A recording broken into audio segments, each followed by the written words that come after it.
Item ಯಾವುದೇ ಇರಲಿ try ಮಾಡಿ ಆಚಿ ಚಿಕನ್ ಮಸಾಲಾ. ಆಚಿ ಚಿಕನ್ ಮಸಾಲಾ ಸತತವಾಗಿ 4ನೇ ದಿನ ಇಡೀ ದೇಶದಾದ್ಯಂತ ಕಮರ್ಷಿಯಲ್ ಸಿಲಿಂಡರ್ಗಾಗಿ ಪರದಾಟ ಆಗ್ತಾ ಇದೆ. ಪ್ರಮುಖವಾಗಿ ನಮ್ಮ ರಾಜ್ಯದಲ್ಲಿ ಅತಿ ಹೆಚ್ಚಿನ ಪರದಾಟ ಆಗ್ತಾ ಇದೆ.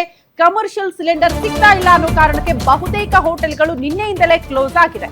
ಹಾಗಾಗಿ ಇವತ್ತು ಕೂಡ ಸಿಲಿಂಡರ್ ಸಿಗದೆ ಪರದಾಟ ಮುಂದುವರಿತಾ ಇದೆ. 4ನೇ ದಿನ ಕಮರ್ಷಿಯಲ್ ಸಿಲಿಂಡರ್ ಸಿಗದೆ ಪರದಾಟ ಹೆಚ್ಚಾಗ್ತಾ ಇದೆ. ಇವತ್ತು ಬಹುತೇಕ ಹೋಟೆಲ್ಗಳು ಕ್ಲೋಸ್ ಆಗ್ತಾ ಇದೆ. ಬೆಂಗಳೂರಲ್ಲಿ ಬಾಗಿಲು ಮುಚ್ಚಿದೆ. ಬಹುತೇಕ ಹೋಟೆಲ್ಗಳು ದಾರಿ ಉದ್ದಕ್ಕೂ ಮನೆ ಬಿಟ್ಟಾಚೆ ಬಂದಾಗ ನೀವು ಯಾವುದೇ ಹೋಟೆಲ್ ನೋಡಿ ಕ್ಲೋಸ್ ಅನ್ನುವಂತ ಬೋರ್ಡ್ಗಳು ನೋಡೋದಕ್ಕೆ ಸಿಗ್ತಾ ಇದೆ. ಬೆರಳೆಣಿಕೆಯಷ್ಟೇ ಹೋಟೆಲ್ಗಳು ಕೆಲಸ ಮಾಡ್ತಾ ಇದೆ. ಇವತ್ತು ಓಪನ್ ಇರೋ ಹೋಟೆಲ್ಗಳಲ್ಲೂ ಕೂಡ ಮೆನು ಕಟ್ 1 ಅಥವಾ 2 ಈ ರೀತಿ ಫುಡ್ ಸಿಗ್ತಾ ಇದೆ. ಟೀ ಕಾಫಿ ಇರುತ್ತೆ, ಅದು ಬಿಟ್ರೆ ಏನೂ ಇರಲ್ಲ ಅಂತ. ಮಲೇಶ್ವರಂನ ಉಡುಪಿ ರಜತಾದ್ರಿ ಹೋಟೆಲ್ ಅಲ್ಲೂ ಕೂಡ ಹಂಗೆ ದೋಸೆ, ಪೂರಿ, ವಡೆ, ಬೋಂಡಾ, ಸೂಪ್ ಯಾವುದು ಕೂಡ ಇಲ್ಲ. ನಿಮಗೆ ಕೇವಲ ರೈಸ್ ಬಾತ್, ಕಾಫಿ, ಟೀ ಕೊಡ್ತಿದ್ದಾರೆ ಹೋಟೆಲ್ ಸಿಬ್ಬಂದಿ. ಅಟ್ಲೀಸ್ಟ್ ಇಷ್ಟಾದ್ರೂ ಸಿಗ್ತಾ ಇದೆಯಲ್ಲ ಅಂತ ನಾವು ಖುಷಿ ಪಡ್ಬೇಕಷ್ಟೇ. ಸಿಲಿಂಡರ್ ಸಿಗದೆ ಹೋದ್ರೆ ನಾವೇನ್ ಮಾಡೋದು ಅಂತಿದ್ದಾರೆ ಮಾಲೀಕರು. ಈಗಿರೋ ಸಿಲಿಂಡರ್ ನಲ್ಲೇ ತಿಂಡಿ ತಯಾರು ಮಾಡ್ತಿದ್ದೀವಿ. ಸೊ ಇವತ್ತು ಅಥವಾ ನಾಳೆ ಸಿಲಿಂಡರ್ ಮತ್ತೆ ಸರಬರಾಜು ಆಗದೆ ಇದ್ರೆ ಹೋಟೆಲ್ ಕ್ಲೋಸ್ ಆಗೋ ಪರಿಸ್ಥಿತಿಯಲ್ಲಿ ಇದೆ ಅನ್ನುವಂತಹ ವಿಚಾರವನ್ನ ಮಾಲೀಕರು ಹೇಳ್ತಿದ್ದಾರೆ. ಹೆಂಗೋ ಸ್ವಲ್ಪ ಸ್ಟಾಕ್ ಇಟ್ಕೊಂಡವರು ಕೆಲಸ ಮಾಡ್ತಿದ್ದಾರೆ.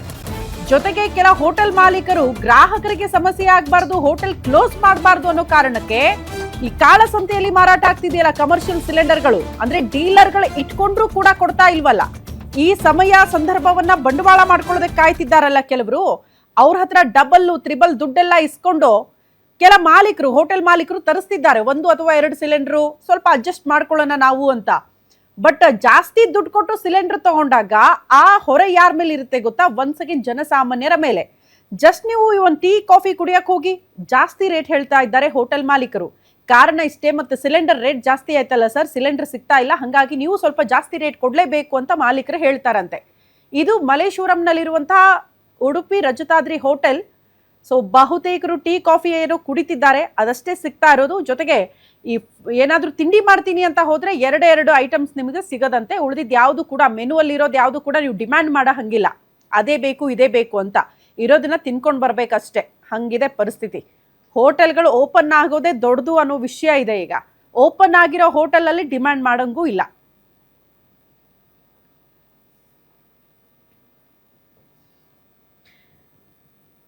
ಓಕೆ, ಈ ಬಗ್ಗೆ ಮತ್ತಷ್ಟು ಡೀಟೇಲ್ಸ್ ಅನ್ನ ಪಡ್ಕೊಳ್ಳೋಣ. ನಮ್ಮ ಪ್ರತಿನಿಧಿ ಗಿರೀಶ್ ಇದೇ ಉಡುಪಿ ರಜತಾದ್ರಿ ಹೋಟೆಲ್ನಿಂದ ನೇರ ಸಂಪರ್ಕದಲ್ಲಿ ಜಾಯಿನ್ ಆಗ್ತಿದ್ದಾರೆ. ಗಿರೀಶ್, ನಿನ್ನೆ ಈ ಹೋಟೆಲ್ ಕ್ಲೋಸ್ ಆಗಿತ್ತು, ನಾವುಗಳೆಲ್ಲ ಟೀ ಕಾಫಿ ಸಿಗ್ತಾ ಇಲ್ಲ ಅಂತ ಪರದಾಡಿದ್ವಿ. ಇವತ್ತು ಓಪನ್ ಆಗಿದೆ ಹೋಟೆಲ್, ಬಟ್ ಹೆಂಗಿದೆ ಅಂತ, ಇವತ್ತೇನಾದ್ರೂ ಸಿಲಿಂಡರ್ ತರಿಸ್ಕೊಂಡಿದ್ದಾರಾ? ಹೆಚ್ಚಿಗೆ ದುಡ್ಡು ಕೊಟ್ಟು ಹೆಂಗ್ ಕೆಲಸ ಮಾಡ್ತಿದ್ದಾರೆ ಮಾಲೀಕರು, ಏನ್ ಹೇಳ್ತಿದ್ದಾರೆ?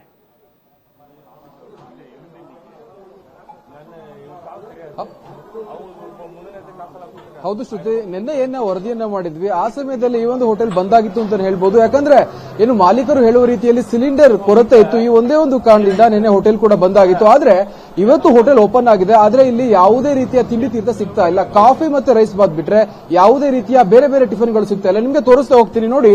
ನೀವೇನು ಎಡಭಾಗದಲ್ಲಿ ನೋಡ್ತಾ ಇದ್ದೀರಾ, ಈ ಭಾಗದಲ್ಲಿ ಬರೀ ಕಾಫಿಯನ್ನ ಸರ್ವ್ ಮಾಡ್ತಾ ಇದ್ದಾರೆ. ಕಾಫಿ ಅಥವಾ ಟೀ ಎರಡೂ ಕೂಡ ಸಿಗುತ್ತೆ. ಅದನ್ನ ಬಿಟ್ರೆ ಬೇರೆ ಯಾವುದೇ ರೀತಿಯ ತಿಂಡಿ ಅಥವಾ ಇನ್ಯಾವುದೇ ರೀತಿಯ ಮಸಾಲೆ ದೋಸೆ ಆಗಿರಬಹುದು, ಪೂರಿ ಆಗಿರಬಹುದು, ಅದೇ ರೀತಿ ಬೇರೆ ಬೇರೆ ರೀತಿಯ ಟಿಫನ್ಗಳು ಸಿಗ್ತಾ ಇಲ್ಲ. ಇನ್ನುಳಿದಂತೆ ನಿಮ್ನ ಕಿಚನ್ ಕಡೆ ನಾನು ಕರೆದುಕೊಂಡು ಹೋಗ್ತೀನಿ. ನೀವು ಕಿಚನ್ ನ ನೋಡ್ತಾ ಹೋಗಬಹುದು. ಕಿಚನ್ ನಲ್ಲಿ ಹಿಂದೆ ಪ್ರತಿನಿತ್ಯ ಸುಮಾರು 4 ರಿಂದ 5 ಜನ ಸಿಬ್ಬಂದಿಗಳು ಅಲ್ಲಿ ಕೆಲಸವನ್ನ ಮಾಡ್ತಾ ಇದ್ರು. ಸಾಕಷ್ಟು ತರಾತುರಿಯಲ್ಲಿ ಏನು ಟಿಫನ್ ಗಳನ್ನ ಸರ್ವ್ ಮಾಡೋದಾಗಿರ್ಬೋದು ಎಲ್ಲವನ್ನೂ ಕೂಡ ಮಾಡ್ತಾ ಇದ್ರು. ಆದ್ರೆ ಇವತ್ತು ನೋಡಬಹುದು ಯಾವ ರೀತಿ ಖಾಲಿ ಹೊಡಿತಾ ಇದೆ ಅಂತ. ಇಲ್ಲಿ ರೈಸ್ ಬಾತ್ ಅನ್ನ ಬಿಟ್ರೆ ಬೇರೆ ಯಾವುದೇ ರೀತಿಯ ಟಿಫನ್ ಕೂಡ ಇಲ್ಲಿ ಸಿಗೋದಿಲ್ಲ. ಈ ಒಂದು ಹಿನ್ನೆಲೆಯಲ್ಲಿ ಸಾಕಷ್ಟು ಗ್ರಾಹಕರು ಬಂದು ವಾಪಸ್ ಹೋಗಿರುವ ಒಂದು ಘಟನೆಯೂ ಕೂಡ ಆಗ್ತಾ ಇದೆ. ಇದಕ್ಕೆ ಅತಿ ಪ್ರಮುಖವಾದಂತಹ ಕಾರಣ ಏನು ಅಂತ ನಾವು ನೋಡ್ತಾ ಹೋದ್ರೆ ಗ್ಯಾಸ್ ಸಿಲಿಂಡರ್ ಸಿಗ್ತಾ ಇಲ್ಲ ಅನ್ನೋದೇ ಅತಿ ಪ್ರಮುಖವಾದಂತಹ ಕಾರಣ. ಯಾಕಂದ್ರೆ ಯಾವುದೇ ತಿಂಡಿಯನ್ನ ಮಾಡಬೇಕು ಅಂತ ಅಂದ್ರೂ ಕೂಡ ಗ್ಯಾಸ್ ಅತಿ ಪ್ರಮುಖವಾಗೇ ಬೇಕು. ಹೀಗಾಗಿ ಗ್ಯಾಸ್ ಇಲ್ಲ ಎನ್ನುವ ಒಂದೇ ಒಂದು ಕಾರಣದಿಂದ ಇಲ್ಲಿ ಯಾವುದೇ ರೀತಿಯ ತಿಂಡಿ ಸಿಗ್ತಾ ಇಲ್ಲ. ಇಲ್ಲಿ ಕೆಲವೊಬ್ರು ಕಸ್ಟಮರ್ಸ್ ಕೂಡ ಇದ್ದಾರೆ, ಅವ್ರನ್ನ ಮಾತಾಡಿಸುವ ಒಂದು ಪ್ರಯತ್ನವನ್ನ ಮಾಡ್ತೀನಿ. ಸರ್, ಏನ್ ಹೇಳ್ತೀರಾ? ಈ ಒಂದು ಸಿಲಿಂಡರ್ ಸಿಗ್ತಾ ಇಲ್ಲ, ಸಾಕಷ್ಟು ರೀತಿಯ ದೋಸೆ ಆಗಿರ್ಬೋದು, ಇಡ್ಲಿ ಯಾವ್ದು ಸಿಗ್ತಾ ಇಲ್ಲ, ಏನ್ ಹೇಳ್ತೀರಾ ಇದ್ರ ಬಗ್ಗೆ? ಇದನ್ನ ಬೇಗ ಮುಗಿಸ್ಬೇಕು, ಯುದ್ಧ ಬೇಗ ನಿಲ್ಬೇಕು, ಆಗ ಸಿಲಿಂಡರ್ ಸಿಗಂಗ ಆಗ್ಬೇಕು ಜನಕ್ಕೆ, ಅಷ್ಟು ನಾವು ಹೇಳ್ಬೋದು ಅಷ್ಟೇ. ಇನ್ನೇನ್ ಮಾಡಕ. ನೀವೇನ್ ಹೇಳ್ತೀರಾ? ಎಲ್ಲ ತಿಂಡಿ ಎಲ್ಲ ಚೆನ್ನಾಗಿದೆ. 5 ರೂಪಾಯಿ ಜಾಸ್ತಿ ಮಾಡಿದ್ದಾರೆ, ಸುಮ್ಮನೆ 5 ರೂಪಾಯಿ ಜಾಸ್ತಿ ಮಾಡಿ ಯಾರು ಮಾಡಿಲ್ಲ, ಈ ಹೋಟ್ಲವ್ರು ಮಾಡಿದ್ದಾರೆ. ಶ್ರುತಿ, ನೀವೇನ್ ಕೇಳಿದ್ರಿ, ಈ ಒಂದು ಹೋಟೆಲ್ನಲ್ಲಿ ಕಾಫಿಗಾಗಿ 5 ರೂಪಾಯಿನ ಜಾಸ್ತಿ ಮಾಡಿದ್ದಾರೆ. 20 ರೂಪಾಯಿ ಇದ್ದ ಕಾಫಿ ಈಗ 25 ರೂಪಾಯಿ ಆಗಿದೆ. ಹೀಗಾಗಿ 5 ರೂಪಾಯಿ ಚಿಲ್ಲರೆಯನ್ನು ಕೊಡೋದು ನಮಗೆ ಒಂಥರ ತೊಂದರೆ ಅಂತ ಏನು ಗ್ರಾಹಕರು ಹೇಳ್ತಾ ಇರೋದು. ಒಟ್ಟಲ್ಲಿ ಮಾಲೀಕರು ಸಹ ಏನು ಅವರ ದೃಷ್ಟಿಕೋನದಲ್ಲಿ ಯೋಚನೆ ಮಾಡ್ತಾರೆ, ಸಿಲಿಂಡರ್ ಸಿಗ್ತಾ ಇಲ್ಲ, ಅವರು ಕೂಡ ಹೆಚ್ಚಿಗೆ ಒಂದು ಬೆಲೆಯನ್ನ ಕೊಟ್ಟು ಸಿಲಿಂಡರ್ ನ ತೆಗೆದುಕೊಂಡು ಏನು ಅಡಿಗೆ ಆಗಿರ್ಬೋದು, ಕಾಫಿ ತಿಂಡಿನೇ ಮಾಡಬೇಕು.